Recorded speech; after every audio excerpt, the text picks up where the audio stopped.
Wala nang intro-intro. Hindi nila namalaya na anong oras pa lang nun. Ganun na kaagad karami yung presensya sa paligid at mismong bahay nila. Paano pa kaya pagtungtong ng 3:00 ng Biyernes Santo? Ang sabi nitong lola nila sa kanila, pakiramdam niya parang mas dumoble o mas triple ang dami nung bumibisita sa kanila. Hindi niya alam kung dahil ba yun sa nanay ni Ronron o dahil sa mga nahuli niyang alaga. Maaari kasing bawiin yung mga alaga niya ng totoong may-ari nito. Galing kasi yun sa mga engkanto, aswang na inagawa niya lang. Pero hanggat nabubuhay siya, hindi nila yon makukuha. Maliban na lang kung meron siyang ipapagawa dito na mahirap na misyon at ang kapalit nun buhay. Medyo mabigat kasing hiling yun Mga bandang 1:00 na ng madaling araw yon. Nagkukwento lang itong lola nila sa kanila. Kailangan kasi nilang manatiling gising hanggang 3:00 ng madaling araw. Yun na yung pinakamahalagang oras ng dasal nila. Tapos yun din yung oras na marami na siyang makikitang iba't ibang nilalang na hindi nakikita ng ordinaryong tao. Bukod pa sa mga makikita niya, mas malala na ang mangyayari at mga maririnig nila. Gawa ng yun na yung oras na lahat ng dasal nila ay dadasalin nila ng pabaliktad. Malaki din ang tsansa na makatawag sila ng demonyo. Nung narinig ito ng nanay ni Ronron, nakaramdam siya ng matinding takot. Pero yung mukha ng lola nila, kalmado lang. Ang sabi pa nito, mas magiging maganda yung proseso ng pagdarasal nila kapag may narinig o nakita silang demonyo. Ibig sabihin kasi nun, malakas ang pananampalataya nila at yung ibibigay na kapangyarihan nun. Doble o triple. Ang sabi pa ng lola nila, sa tinagal-tagal niyang nagdarasal tuwing mahal na araw, mga 4 o 5 beses pa lang siyang nakakita ng demonyo. Ayon pa dito sa lola nila, iba-iba ang itsura ng mga ito. Minsan para lang silang tao. Minsan naman halimaw talaga ang mga itsura. Ang hindi niya malilimutang nakita niya, yung anyong kalabaw. Napakalaki nito. Halos kasing taas at kasing lapad ng puno ng mangga. Nagbabaga ang sungay nito at panay ang payanig sa lupa na parang tuwang-tuwa siya sa ginagawa niya. Kaya naman ito hindi malimutan ng lola nila dahil yun na ang huling beses na nakakita siya ng demonyo. At ang masakla pa nito, naglakad yun papalapit sa kanya tapos umupo sa harapan niya. Nagsasalita yun ng lengguwaheng kakaiba pero naiintindihan naman niya. Kinakausap niya yon sa salitang Bisaya. Sumasagot naman. Ang sabi ng demonyo sa kanya, babalik siya kapag andun na yung hinihintay nila. Sabay turo sa natutulog niyang anak. Yung natutulog niyang anak na yon, tatay nitong nanay ni Ronron. Sa isip-isip nitong lola nila, baka hinihintay lang ng demonyo na yon yung pagtanda ng anak niya. Yun ang akala niya. Tapos maya-maya pa, bigla na lang nawala yung demonyo. Ayon pa sa lola nila, nung nakita niya yon, nasa 3 o 4 na taong gulang pa lang yung tatay nila. Isipin nyo gano'n na katagal nung huli siyang nakakita ng demonyo. Kahit nung matanda na yung tatay nila, Tapos sumasabay ito ng dasal sa kanya. Wala na. Hindi na nagpakita pa yung demonyo na yun.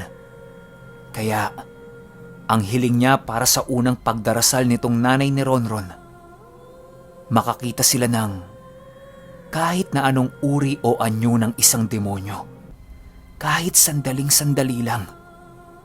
Para malaman nila na nasa likod lang nila ang mga ito kapag kailangan nila.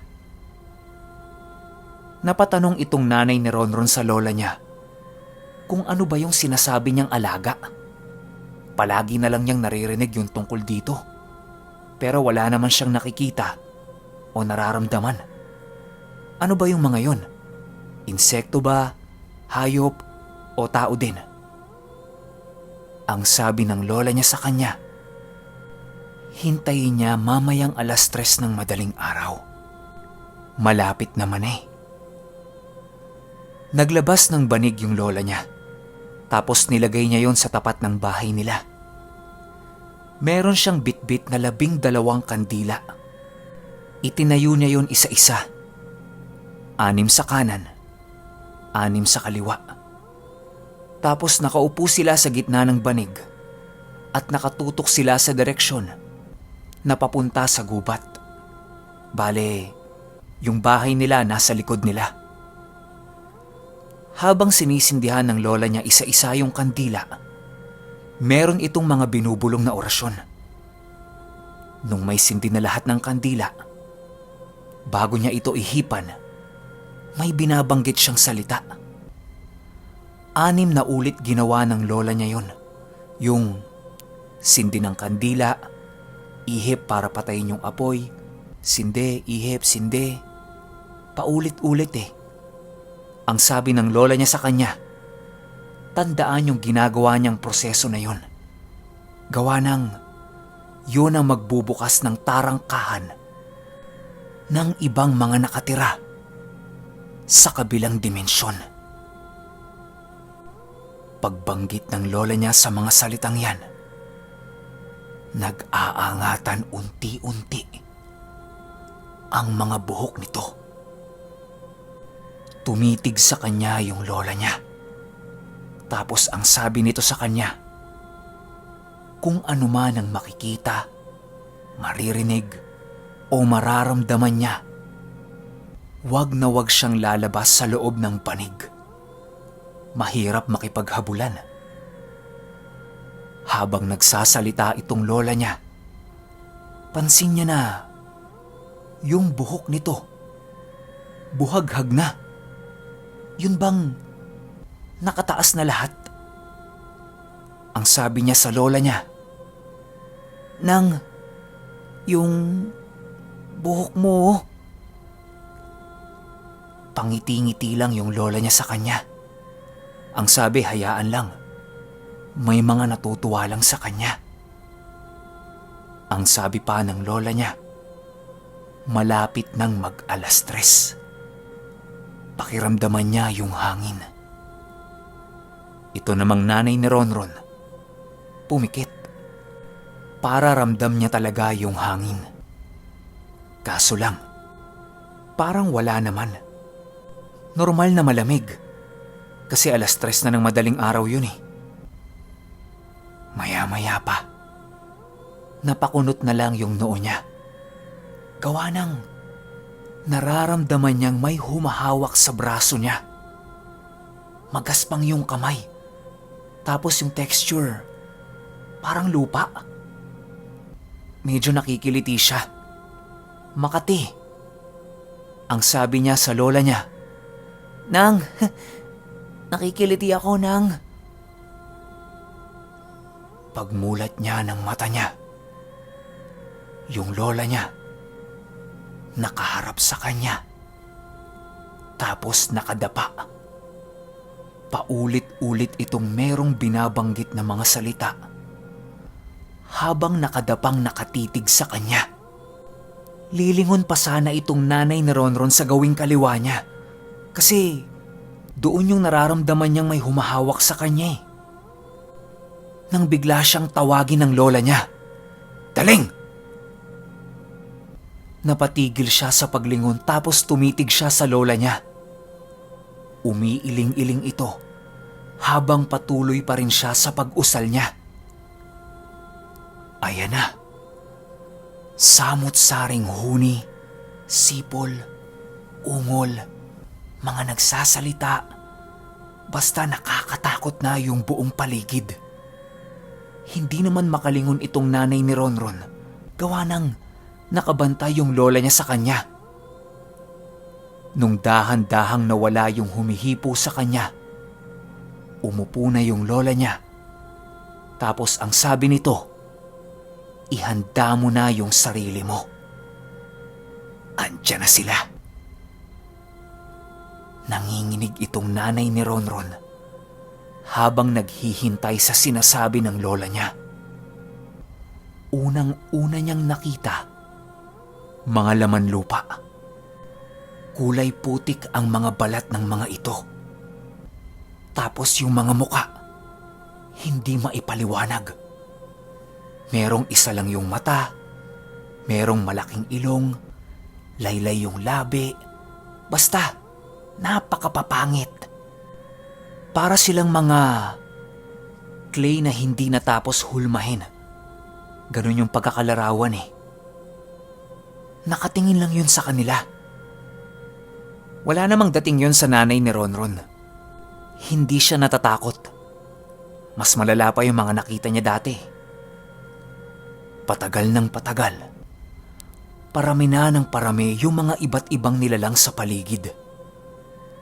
Yung iba doon, mamamangha ka. Kasi ang gaganda ng itsura, tapos nagliliwanag pa. Pero yung iba naman, sobra talagang nakakatakot.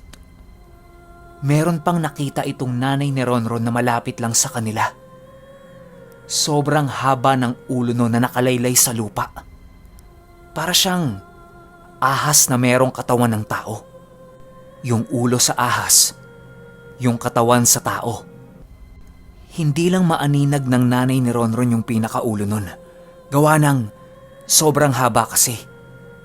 Tapos napapansin niya na parami ng parami yung mga puno. Yun pala. Meron doon mga naglalakad talaga. Mga gumagalaw.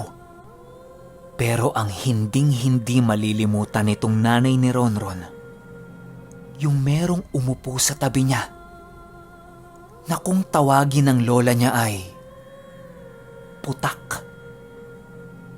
Ang masakit pa nito, hindi lang isang putak yung umupo sa tabi niya. Mga nasa 5 o 7 yun. Yun pala yung humihipo sa kanya. Tapos dadalawa lang yung kulay. Isang puting putak. Tapos yung iba kulay itim na.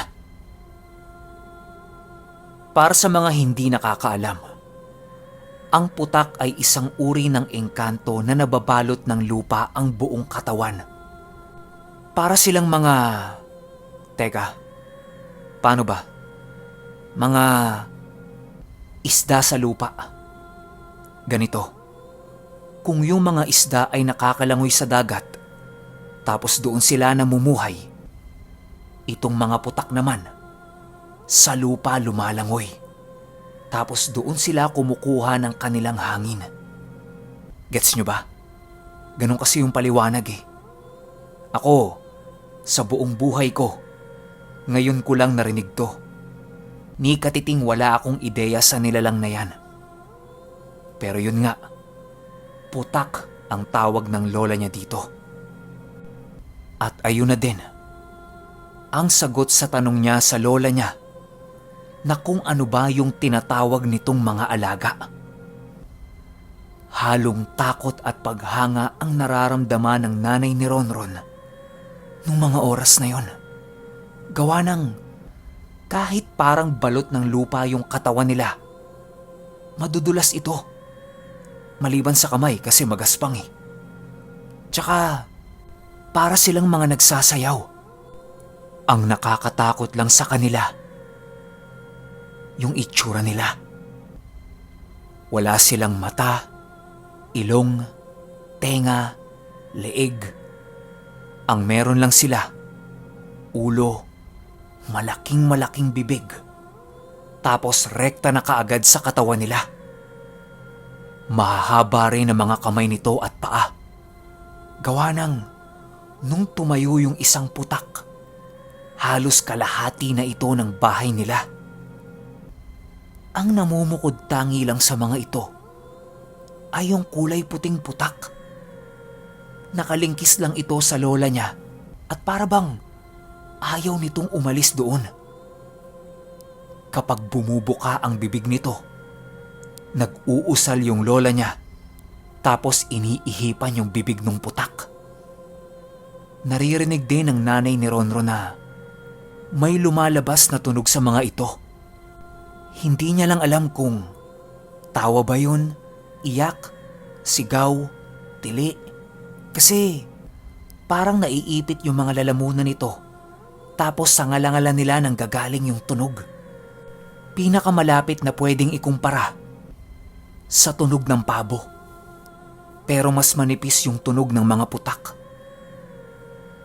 Napalitan ng pagkamangha yung takot na nararamdaman ng nanay ni Ronron nung mga oras na yon. Natuwa siya sa mga putak. Sa kabila ng mga nakakatakot na itsura ng mga ito, animoy, para silang mga maamong tupa kapag nakadikit sa lola niya.